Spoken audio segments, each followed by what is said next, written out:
Beyond the Fence Line, a podcast brought to you by the Texas Agricultural Land Trust. Created by landowners for landowners, we're proud to play a role in conserving the Texas legacy of wide open spaces. Well, welcome to Beyond the Fence Line. I think we have a great topic this week talking about it. You know, when we think about Texas Agricultural Land Trust, our bread and butter is really working with those landowners and helping utilize the tool of the easement tool. You know, we're doing a lot more, trying to build more and more tools, but again, our bread and butter are the easements. And this week we have three of our new partners, ranchers and landowners across the state of Texas, joining us today to talk about their easements we've closed this last year. You know, just looking forward of this last year, you know, we've closed 5 easements as to date, and we have 2 to 3 more easements to close by our physical year, which is in March. And this will be our biggest year in the history of TALT, which is really exciting, of more just helping families and their legacies. And today we have with us is Mr. David Langford, Mr. Perry Donop, and Miss Sky Lewey with us today. And again, want to thank each and all three of you of joining us today and hearing your story and what the easement meant to you and your family and just the process of helping others. So again, I want to thank all three of you for being here with us today.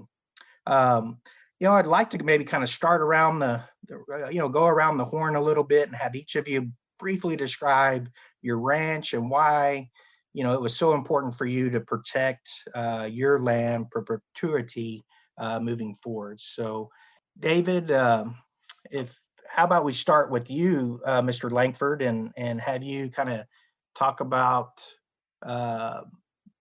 your operation and your land and those key things. Morning. Appreciate this. This ought to be fun. My great-grandfather founded this ranch in 1887, and the house that he built is still occupied by my cousins up the road, Hillingdon Ranch. And we are now 7 generations. I did a book several years ago about Hillingdon Ranch, 4 seasons, 6 generations. There are now 7 generations. And the ranch is still mostly intact. There's a few hundred acres that have been sold to non-family members. And most of them, you know, they may as well be family. They've part of the group now. So, but our desire is to keep this legacy together. And of course, not the only way, but probably the best way to do that is with a conservation easement, so the land remains as close as it possibly can, irrespective of who owns it, like the original ranch that was put together in 1887. So that was our number one goal, was to keep this legacy, keep this family legacy as much intact as we possibly could. That's why we did ours. Wow, thanks for sharing that, David. Perry, how about we go around and kind of hear from you? Okay, well, this ranch was founded in 1859 on the Llano River, about 12 miles south of Mason. And in fact, the founding man is buried on the ranch, as a lot of the other people. It was the old Germans, and a lot of the grave markers are all in German. They didn't speak English that time. And unfortunately, everything around me has been chopped up into little squats. Can't blame these people. These ranches don't make any money. And so you got to love the land. And because of the river and the county road that goes through it, it's just so easy just to chop them up into little slivers of land. And that's what's happened all around me. All the old families, when I was a little kid, of all their new generations have sold off tracts here, there, and everywhere. And I just didn't want that. You know, this is a working ranch. It has been since 1859, and I wanted to keep it intact. Much like David, there was a piece of mine sold off by an heir that couldn't see the reason to keep them. He said, "You don't make any money off of them. Look at all the value of the land." Well, I understand that. You got to love the land to do it.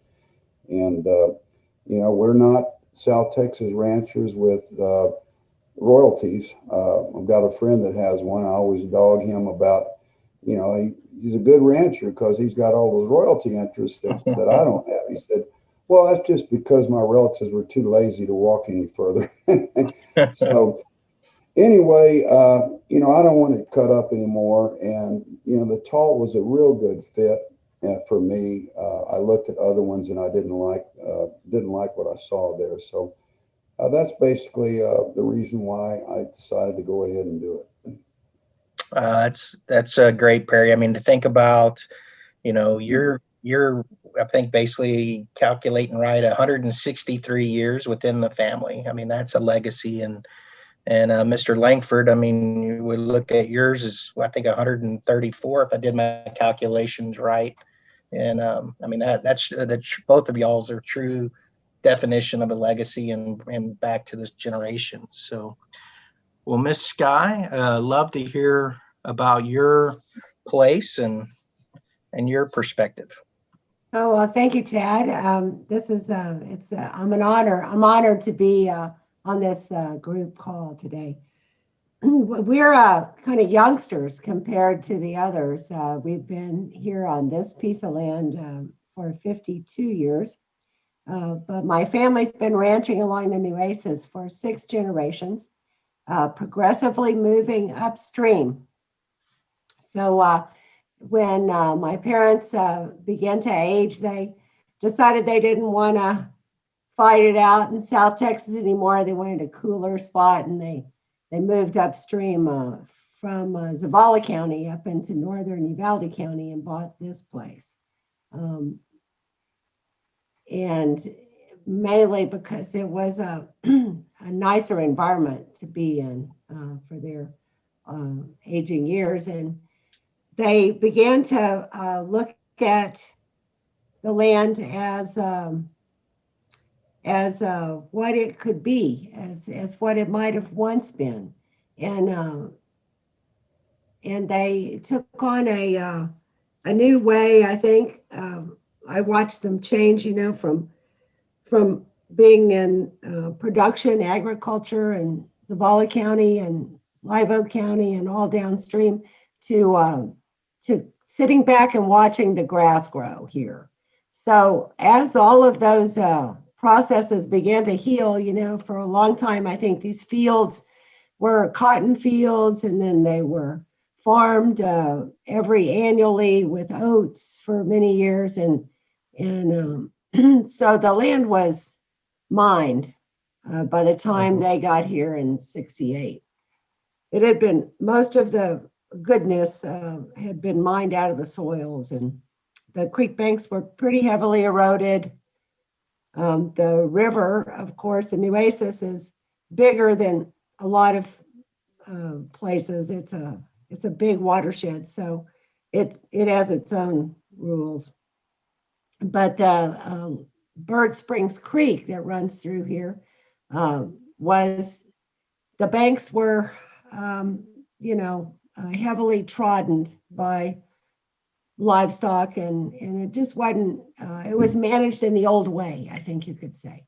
So when they decided to find an easier path and came up here, they began to try to let the nature take the course of healing. And I remember my dad saying many times, you know, let's, instead of taking an active role, of course, that a lot of that was an excuse not to do something that was going to be a lot of work.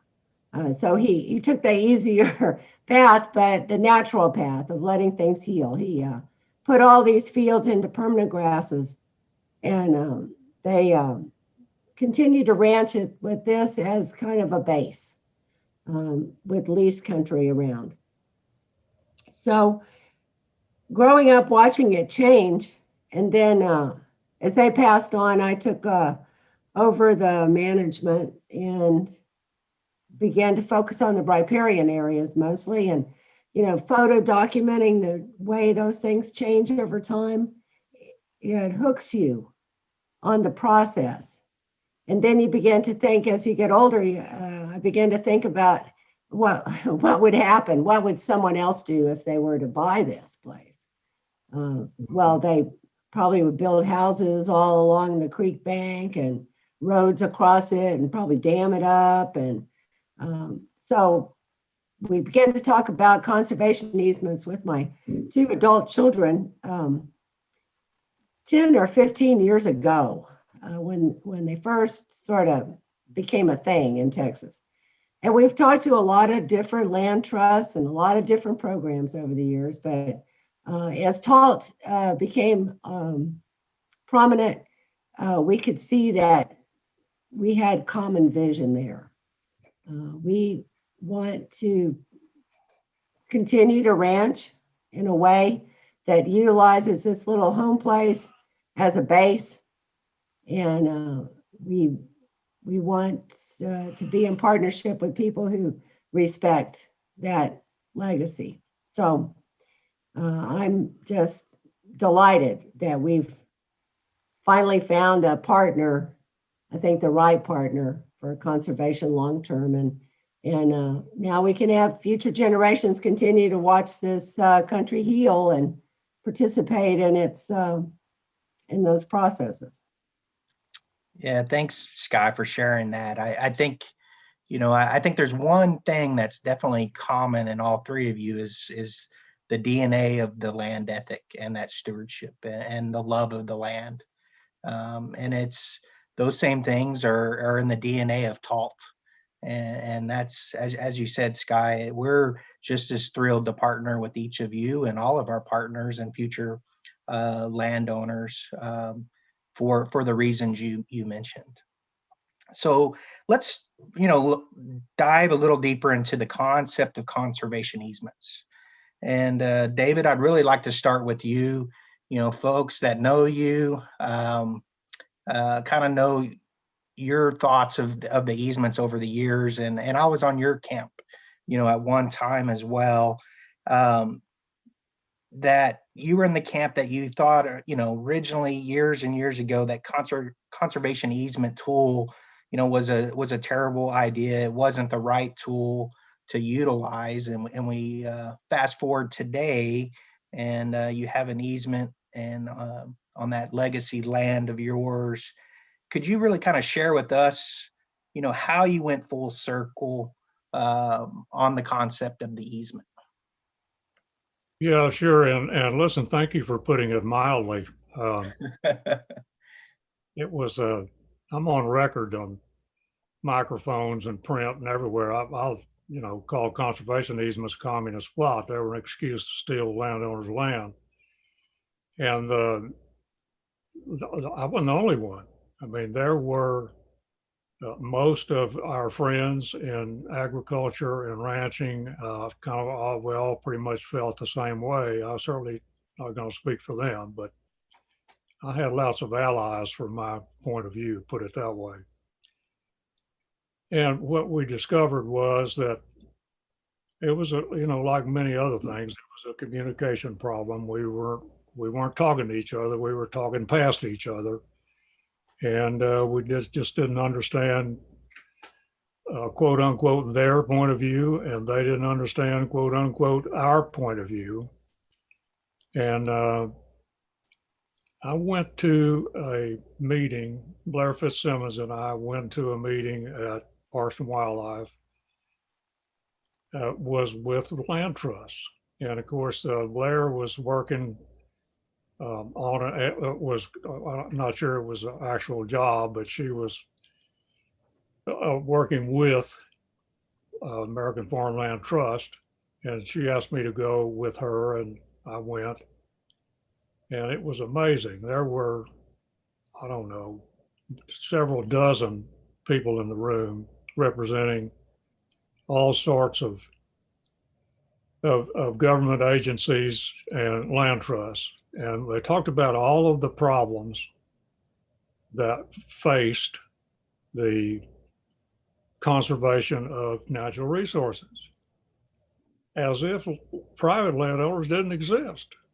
I mean, it was like, oh, well, those farmers and ranchers, they don't have any estate tax problems. They don't have any development problems. It was very revealing about why the misunderstandings were taking place. I mean, there was virtually no acknowledgement. If they did know, there was no acknowledgement, at least in that setting, that the same issues that environmentalists faced, landowners faced as well, private landowners. It wasn't just government, it wasn't just land trusts. So not long after, Blair was invited to the Partnership of Rangeland Trust meeting in Billings, Montana. And she asked me to go with her. And Blair was a friend, and I respected her and her opinion. And even though I wasn't of a good opinion of land trusts, I agreed to go.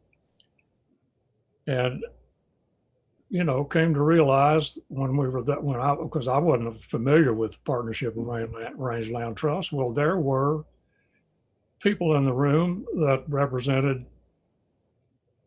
they had agricultural names. It was the Colorado Cattlemen's Association. It was the Wyoming Stock Growers Association. I mean, plus they were from the public-private lands. They had the checkerboards of. They were dealing with government and dealing with all the issues that we were dealing with in Texas. And as soon as Lynn Sherrod of the Colorado Cattlemen Association at that time, as soon as she flashed up the governing principles of the Partnership of Rangeland Trust on the screen, there with a slideshow. That's how long ago it was. Still slides. It wasn't a PowerPoint. It was biblical for me. The scales fell off my eyes. I mean, there were 6 management principles of those rangeland, governing principles of those rangeland trusts that I could not imagine that anybody would disagree with.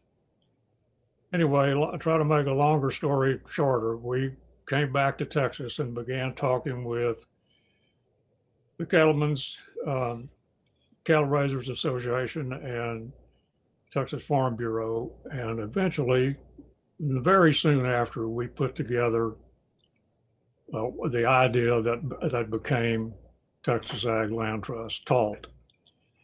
And that's what people ask me now.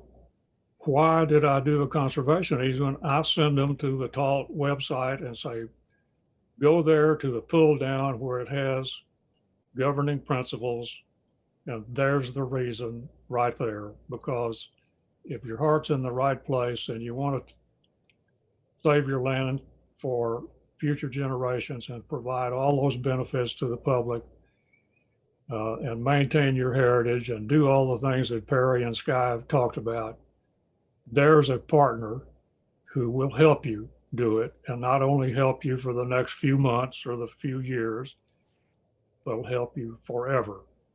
And that's how we ended up as a family at TALT. Yeah, thanks, David, for that, insight, and thanks for all you did, and your sacrifice of family and traveling and helping Blair and others kind of bring TALT to be, and those guiding principles are very, very dear to my heart as well, David, and those guiding principles is what drew me to TALT and come work for TALT, and they're very very amazing and passionate. Unfortunately, perception is reality, and you kind of talked about that story of, unfortunately, the easement tool gets thrown into a big block where everybody, all easements are the same, and they're not. Even our easements, we fine tune them for each and every landowner we work with to meet their goals and objectives. You know, our goal is to keep working lands working and helping you guys keep that freedom to operate and those private property rights and those things. And so we do appreciate the partnership and look forward to many years with that. So thanks again, David. Perry, you know, really kind of a question I have is, you know, when you went through the process of the easement and decided that, you know, what did you know about the easements when you started down this road? And what did you learn along the way? Well, kind of a similar situation, David. I mean, at first it's like, oh, these are horrible things. And that's some years ago. And but then I saw more and more chopping up all the ranches on the river there. And I got to thinking about it a little bit more. And as I told you earlier before this started, you know, I went to Austin, saw that bunch up there. I thought, nah, that's not for me. That's more birds and bees types of people. And so I wasn't impressed by them. And then I found you guys, and really, your program just fit like a shoe for what I wanted. And I could continue to ranch the land and operate it as I had in the past. There were less restrictions for sure with your group than with the other ones. And so I like that. And you're not interfering much to the operation of the ranch that I can see. I mean, I'm not going to strip mine anyway, so that doesn't bother me. And I don't really want a big windmill on it. So, and I was glad that you allowed us to carve out some tracks for future generations so that I could look down the road and think about them and, you know, what they might need and what they might need to build and whatnot. And so that was also very important. So really, if it hadn't have been TALT, I probably wouldn't have done it, to be honest with you, with the other groups I looked at. You know, Perry, how long did it take you from having the conversation with TALT to finally closing that easement? It took a while. Yeah. I'm thinking it was like a 3-year process. Yeah.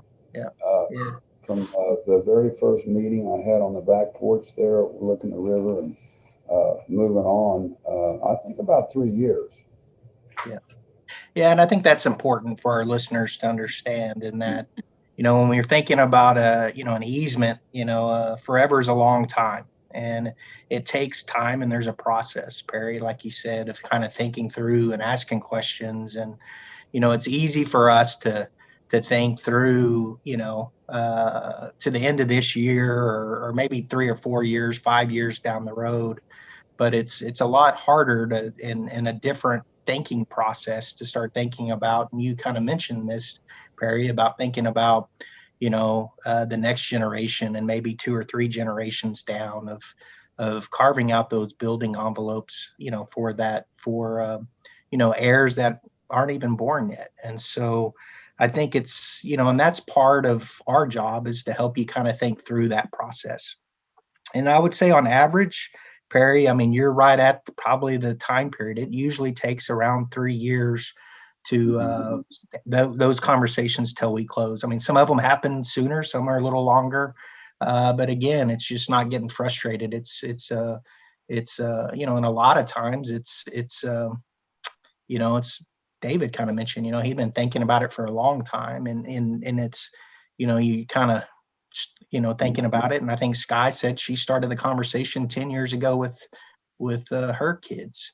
And so it takes a while to kind of get there and get everybody on the same page. So. Exactly. And the carve outs were very important to me. And I'm thinking, way on down the road, well, what if Bob hates Jane, or whatever, and Right. brother and sister. So I even carved out a place way on the north end of the place. So if they were that mad at each other, that one could be on one end of the ranch and one on the other. Yeah, very good point. So, Sky, let's kind of move to you, and a question for you. Both the easements on your place as well as Perry's involved some extra dollars from the Texas Farm and Ranch Land Conservation Program. And really love to hear from your side, our insight of, how that was important, and did that really help you kind of get through the process and getting to the easement from a purchase perspective?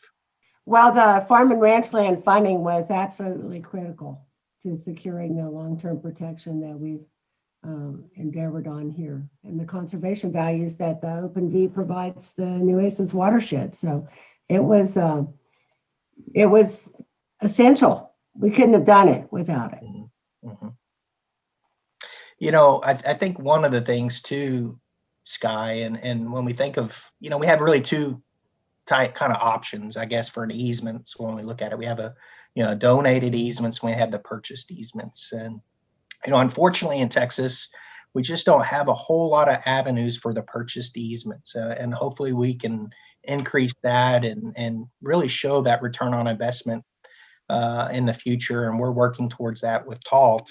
But we really have the Texas, Farm and Ranch Land Conservation Program.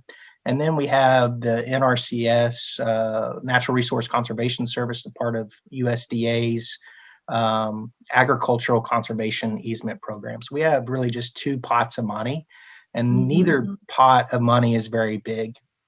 And, so I appreciate, you guys of, that Texas Farm and Ranch Land Conservation Program being available for you. I think too, another piece of it is, and I think in your situation and many other partners that we work with, what helps in that purchase portion is it really helps start to develop an endowment for that ranch for those operation costs, which are very important to kind of keep, just the easement itself doesn't keep the ranch going, right? I mean, it's a business. There's a lot of expenses. There's a lot of other things. And so trying to keep it intact and moving forward and sustainable, it's another avenue. So any other thoughts from you on that? Well, in our case, the financial assistance has it's essential in aiding us to expand our conservation ranching operation, because now we have two members of the next generation that are wanting to expand. So really all we can provide from this place is a base camp. But Right. we needed that boost to be able to expand the operation and keep it sustainable. Right. Yeah, very, very well said. Well, I'm glad, I think another unique with your situation too is, we were able to kind of find some other private funding to kind of help and bring in and partner into your project, and the Hershey Foundation, and really appreciate the Hershey Foundation of stepping up and providing some financial incentives there. And, I think one of the key things that we're working towards is, and we're partnering with Dr. Roel Lopez, is looking at the value of ecosystem services. And I think what we'll find is we can be able to show the return on investment into these things. So I always kind of go back to a particular research project this past year with the California Rangeland Trust, which is part of the Partners of Rangeland Trust that David talked about earlier, and it's sort of our counterpart in California. They did a kind of a study with Berkeley this last year, and the California Rangeland Trust is around 300,000 acres under easement, and those 300,000 acres are providing $1.4 billion worth of ecosystem services annually to the state of California. And so when we talk about, what a return on investment of investing in you, Sky, and David, or Perry, or other landowners, to see that kind of return is absolutely amazing. And so we're trying to do the same thing in Texas so we can help provide more funding in the future. So when we think about, each conservation easement negotiation is really unique as the landowner and the ranch that is going to protect it forever. And I want to really dig into a little bit more on each of your easements and what was important for each of you to really consider when you went through that process of negotiations. David, how about we start with you? Okay, and listen, it was easy for me and easy for our family. The I want to address the funding just a little bit that you Sure. Yeah, please. talked about how important that is. And I don't want to diminish that importance. It is extremely important. But the first criteria for anybody who enters an easement, at least in my opinion and in our family's opinion, is you've got to want to do it. I mean, it has to be in your heart. Right. I'm not sure there's enough money to to influence somebody to do that. They have to want to do it, and then the money facilitates that want. Very. The funding is important, but you still have to have it in your heart. And then after those criteria are taken care of, what was important to us was, and you already talked about it. I mean, this is forever, and forever is a long time.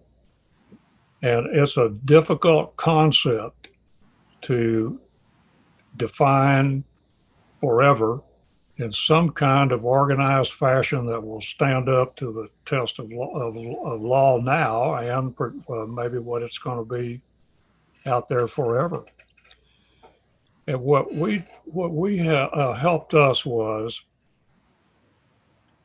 and I'm sure that everybody has examples of this, they know people where something happened, and usually that's a death. Somebody in a family dies, and all of a sudden the rest of the family starts suing one another.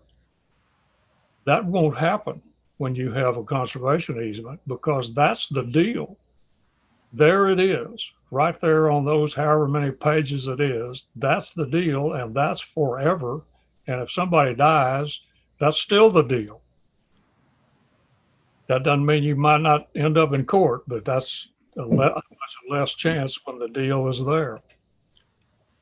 The other thing is, when that happens, or when anything happens, the land has a seat at the table. There's no other way where when you start sitting down and start thinking about tomorrow or next week or 100 years from now or forever, there's a chair there for the land, because the land has a vote in everything. And then you have the last thing for us was you got a partner that sits at that table also, and that's TALT. And they got the hammer. So they defend the easement. So if somebody is, really being problematic, and it does end up down there at the courthouse. Well, you got court TALT sitting right there, and you've got the land that has a chair also. So basically, that's how we ended up doing this, is that the deal is set, and we have a partner to help us defend it forever. Yeah, thanks for sharing your insight and kind of your thought process, David, through that. Perry, I'd like to kind of hear what you considered kind of through the process. Well, it's kind of ditto what David said, to be honest. It parallels what he said very closely. Obviously, getting some economic help did help, but it wasn't something, unlike him, it didn't make that much difference whether I was going to do it or not, but it certainly helps, getting some funding on this. And I had to visit with my son about this quite a bit. And, because he is, as I mentioned to you earlier before the podcast, he is a ranch broker, and he has a ranch with a conservation easement up on 281 north of San Antonio in Spring Branch. And, he's had a hard time selling it. He's been on the market for 2 years because the first thing people do is they throw their arms up in the air. Oh, it's got a conservation easement, no good. He has found now a buyer from Austin that doesn't care about cutting the branch up, and it's in the middle of a lot of 281 developments. So everybody looked at it, thought about, well, we're going to develop this. So he has found a buyer and he's got it under contract, and this guy's happy with it, with the easement that's on it. But, more or less, like David said, the process was long to think about, and because forever is a long time. But I didn't want my place cut up anymore, like I see all around me. I don't know about the rest of the guys in Sky today, but there's just development all around me. And I've already had a cousin, I guess much like David, that already sold off his third of the ranch, and I didn't want any more of it to be sold off. So I'm very happy to be with you guys. Yep, appreciate that insight, Perry. Sky, how about yourself? I mean, what were some of the things that you considered kind of through the process? Well, we talked many years about the concept of conservation easement, what the value of that would be to us. And so once that was decided as a tool that we should pursue, and that was probably 5 or 6 years ago, then it became a matter of who to partner with. And so the most important thing to us was working with the compatible land trust, because it's not only our goal to protect this place, but we have a distinct love for the whole river, the Nueces River Basin here, mainly because our people have been on it for so long, and we've been looking at all parts of it up and down for so long that we've developed a love for the whole thing. And so what we wanted to do is establish a partnership that we could try to spread that love to our neighbors and to other people in the Nueces, to try to put together some kind of a landscape scale conservation effort. And if you're going to promote something like that, you really have to have some ownership in it. So we decided that the best way to start is to do this ourselves and go through the process, and then we can talk to other people about our experience, and we can promote it as a means of trying to hold together a little bit larger landscape. It's great to have a partner that has those core values and that I feel 100% confident about recommending to other people. Thanks, Sky.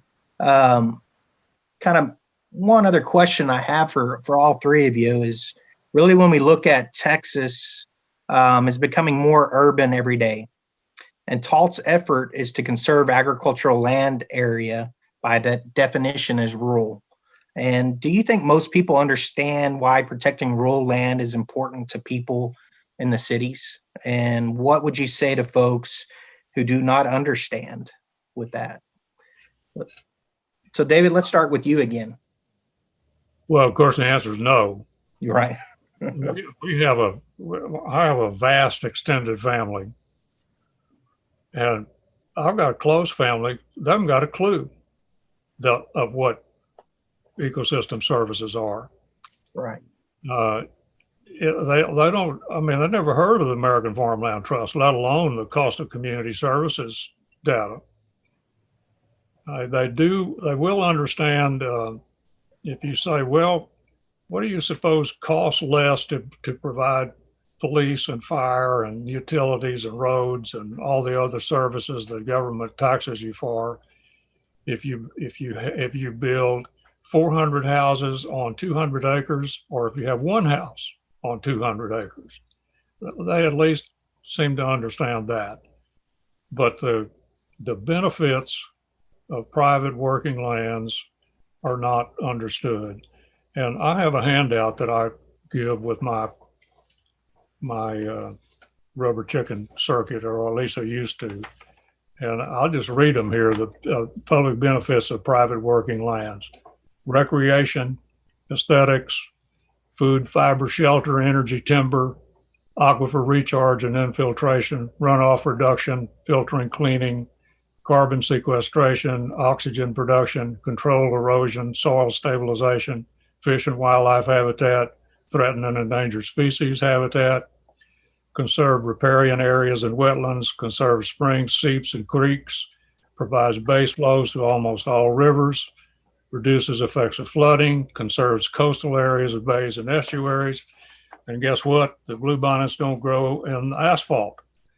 And pretty much they finally understand that, but it is, and here's the key to it. You have private citizens that are willing to provide that with their own efforts and with their own resources. So essentially, they are providing all of that for free to the general public, and they still contribute to their communities, their charities, and their churches on top of doing all that. Now, where is the crew from 60 Minutes standing outside the door to tell that story? I mean, the public has no clue of what TALT and what those who are to have conservation easements and what they have done to benefit mankind as a whole. Yeah, very well said, David. Very well said. Perry, any other thoughts from you of, what would you say? Yeah, I agree exactly what he said. The general public has no idea whatsoever and doesn't care. They should, but they don't. And to that point, like in my other places in Kendall County, and it's just being developed lickety split, where they cut one ranch up after the other. And where there was 500 acres, this tract I'm thinking about right now, where there was 500 acres of land, where there was a windmill, now there's 100 homes. Every one of them's got a water well, draw down the aquifer. Right. So as far as the general public understanding this, I doubt they understand any of it, and even the conservation easement concept, even less. That would be my thought on that. Yeah. Sky, any insight from you of what you would say to these folks? Well, TALT has said it for years, no land, no water. Right. But there's even more at stake, I think, in Texas now, including like the health and the well-being of all species, insects to carnivores. We have to have functioning landscapes to buffer that development that's occurring in urban areas, and protect and preserve the natural resources that we all depend on, and that ensure that Texas has some wildness left for future generations to experience. Yeah. So protecting rural landscapes and rural land and water is key to ensuring a sustainable future for the whole state. Yep, very well. Yeah, I'm a little bit more optimistic about the urban public. I think that they're starting to see that. I think that our time is ripe, and this pandemic is showing them that we have to have areas that are functional in the landscape, and places where people can go and get away from the city without destroying it. Yeah, I think you're right, Sky. I think well, first off is, private land stewardship equals public benefit. And how do we promote that and understand, get that message out clearly? I think is a big challenge and a responsibility on all of us. I think the pandemic has had some silver linings in that people realize, how important nature is to them. I mean, I think they've done that. I think at the same time, it also brings some challenges. I think what we've seen actually in the last 9 months, 10 months, we're actually seeing more and more properties being cut up because folks want to go live, they don't want to live in, downtown Austin or Houston anymore, and that they realize that they can actually work away from the office now. And so I think we have some challenges of, informing folks as soon as we can. I think we look at the bigger picture, and David talked about this organization, the American Farmland Trust. They've did a research project that's looked at the national scope, as similar to A&M's Texas Land Trends. And when you look across the landscape, Texas has lost, more working lands than anywhere across the country. I think you also add the dynamics of population increase. We've increased, more population than anywhere in the country too. So we have these really compounding factors coming in, and unfortunately, this is a race we're winning, and this is the race we don't want to win, and we have to come up with some solutions to kind of help mitigate this fragmentation and population increase ahead of us.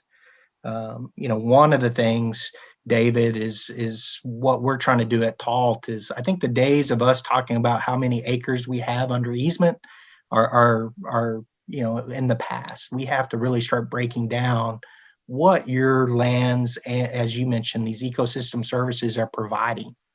So, for example, that I always use, David, is we have 236,000 acres under easement with TALT, with 32 partners like yourselves. Out of those partners, we're providing 180,000 acre feet of water per year of conserving. And we break that down a little bit more. That's enough water to provide drinking water to the town of San Antonio for over 200 years, right? And so we're breaking down of what that really private land stewardship means and those benefits coming from it. So again, I appreciate all three of you kind of telling the story and taking that challenge on. So we have one last kind of question. I think maybe the most important question I have for you today of concluding our conversation is really looking ahead about a generation or maybe 2 generations ahead.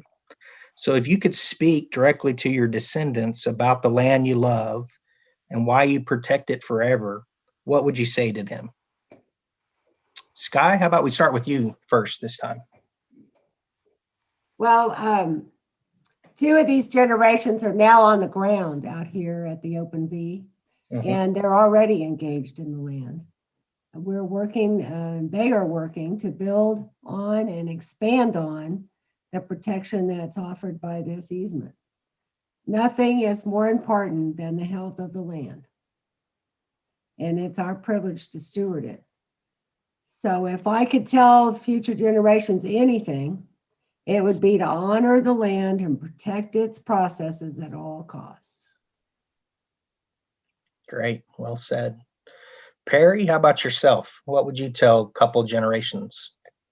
Well, I brought my son into this early on because I wanted him to be part of it and not opposed to it.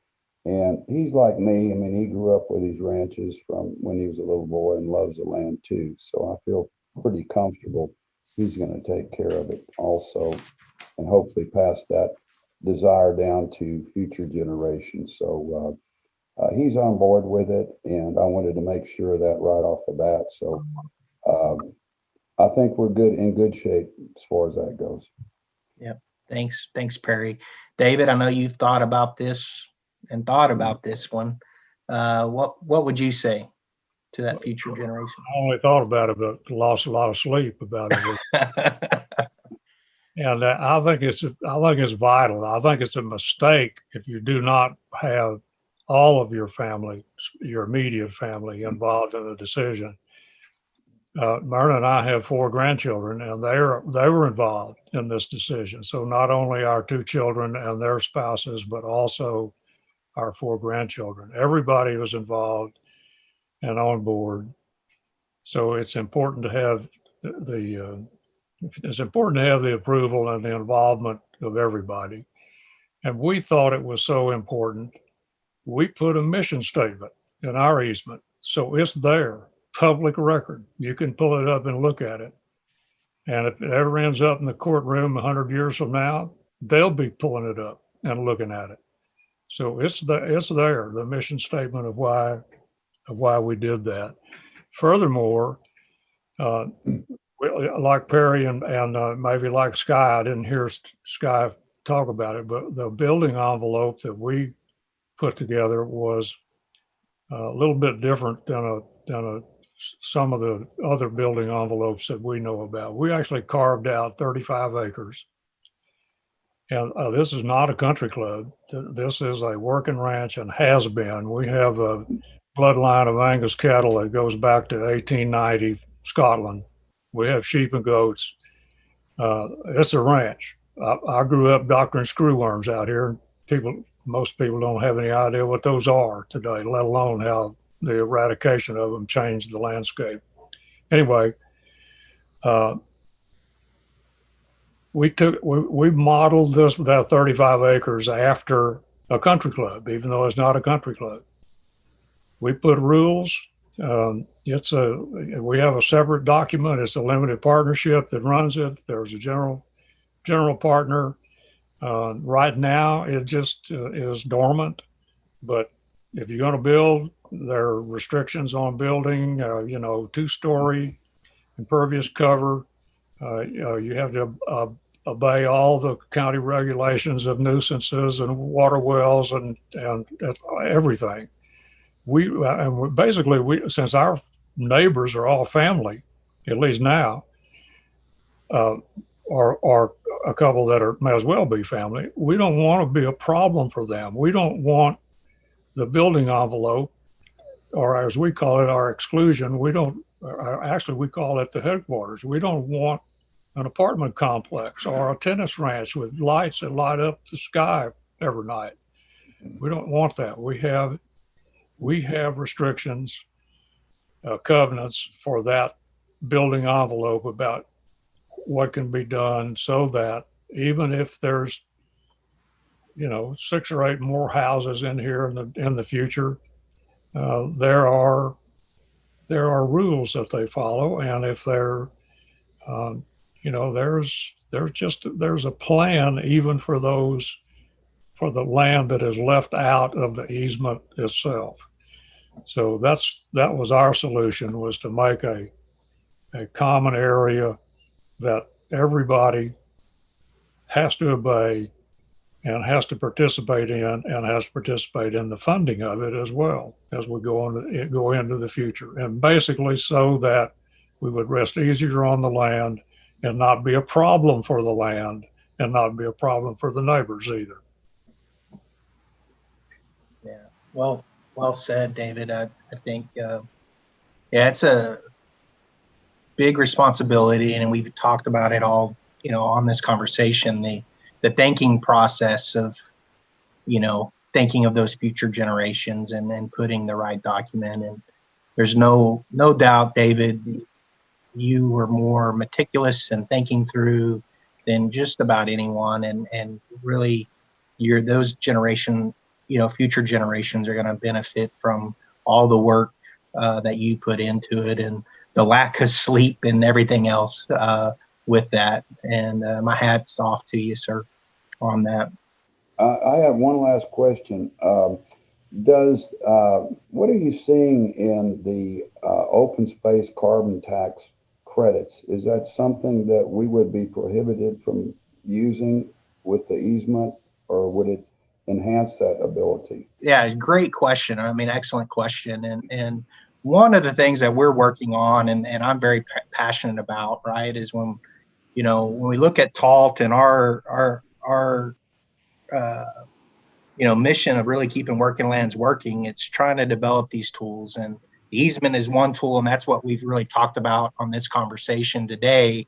But the other tools that we're trying to work on is these ecosystem service markets, like carbon markets and water markets and biodiversity markets, and being able to find some of these, again, it's a voluntary, private kind of working aspects. And so what we need to do, Perry, which is important to me, is develop these out, because we need to be able to provide other incentives for not only you, but the next generation, your son and grandsons and grandchildren, that will overlap and stack upon these easements.